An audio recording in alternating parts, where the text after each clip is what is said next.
بسم اللہ الرحمن الرحیم۔ السلام علیکم۔ آپ دیکھ رہے ہیں سعودی اردو نیوز چینل۔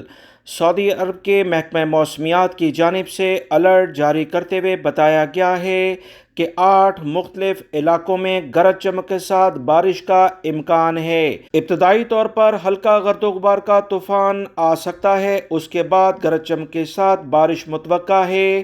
سعودی محکمہ موسمیات کی جانب سے بتایا گیا کہ سعودی عرب کے جو علاقے بارش سے متاثر ہوں گے اس میں خاص طور پر مکہ المکرمہ، مدینہ منورہ، جازان، نجران، عسیر، ریاض سے ملکہ کچھ علاقے، مشرقی اور شمالی ریجنوں میں آج بارش کا کافی امکان ہے۔ گزشتہ روز بھی بارش ہوئی تھی، لہٰذا آنے والے 24 سے 36 گھنٹے بہت اہم ہیں۔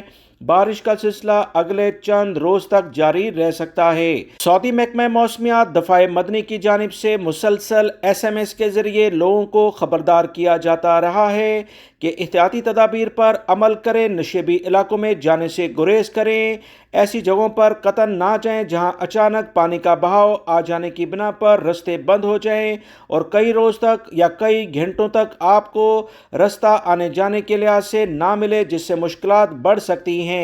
تمام سعودی شہری اور غیر ملکی افراد کو سعودی محکمہ موسمیات، دفاع مدنی، سول ڈیفنس کے اداروں کی جانب سے جو الرٹ جاری کیے جاتے ہیں، آپ تمام بھائیوں کو بھی SMS ملتے ہوں گے، ان پر عمل کریں تاکہ مشکلات سے بچا جا سکے۔ سعودی عرب سے متعلقہ تازہ ترین اپڈیٹ جاننے کے لیے میرے دوسرے چینل کے لنک جو آپ دیکھ رہے ہیں اس پر کلک کر کے آپ میرے دوسرے چینل کی اہم ترین ویڈیوز روزانہ کی بنیاد پر دیکھ سکتے ہیں۔ یہ نیا چینل ہے، پلیز اسے بھی سبسکرائب کیجیے گا اور بیل بٹن پریس کرتے وقت آل کے آپشن کو لازمی سلیکٹ کیجیے گا تاکہ تمام تر ویڈیوز بر وقت آپ کو ملتی رہیں۔ ویڈیو لائک کر کے شیئر بھی کیجیے گا۔ اپنا بہت سارا خیال رکھیے گا۔ السلام علیکم۔